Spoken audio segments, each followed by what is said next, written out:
All right, so we walked through section one. Now we're on section two, basic supply and demand principles and candlestick chart reading. This is a candlestick chart. This is where all of the technical analysis and all the trading is done. And this is the primary thing that traders use to make decisions. That's what I use to make decisions, and that's what I'm going to teach you.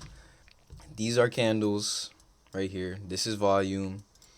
These are stocks on the side. Remember, I told you about the tickers and everything. Um, yeah, it's a candlestick chart. And now we're going to go over how to read them. It's a financial chart used to show the movement of prices over a specific time or specific time periods. So, anyway, like, you got seconds, minute, hours, days. Really doesn't matter.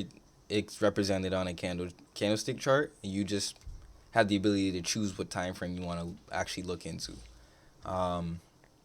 And the main purpose is to show you how price and how a stock has changed over time and how different things and has affected the price of a stock over time.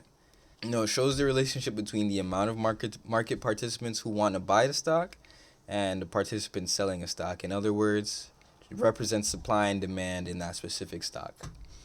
Sellers are the people who create the supply of shares, and buyers are the people who have a demand for the shares that are being supplied. Supply, I like saying this, supply is inversely proportional to demand, and it's not that confusing.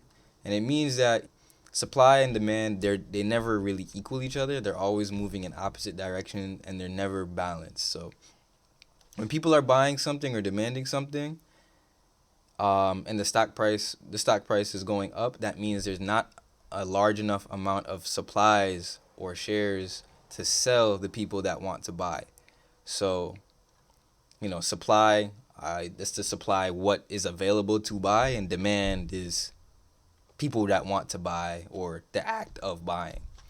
So yeah, like I said, and there's not enough supply to meet demand, and when that happens, it causes price to go up. And on the other side, when more people are selling something, it means there's more supply and there's not enough demand because people don't want to buy at those prices or for whatever reason, and that causes price to go down because supply and demand are always trying to meet, but they never do meet, and that's the whole reason of why you're able to make money, because you're taking advantage of the relationship or the interactions between supply and demand.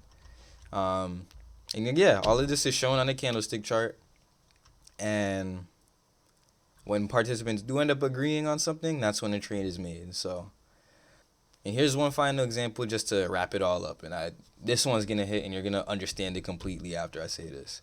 So, if y'all remember when COVID just started, 2020, and all them people was going crazy about buying up them toilet paper and hand sanitizer, that's an example of demand. That's a demand in its rawest, purest form, because that shit was fucking crazy. Like, let's be honest. And I know you also remember that when you went to the stores after, during that craze or after that craze, them aisles for hand sanitizer and toilet paper were empty. That's what supply is like, because there was not enough supply to meet the demand. If there was enough supply, there wouldn't have been empty shelves or higher prices, or even like people saying, "All right, you're limited to only buy one." That's an example of supply. And the prices of the stuff going up, that represents how price changes in the relation to supply and demand. So, since you understand that, it's how you read a candlestick, and then we're gonna move into reading the candlestick chart.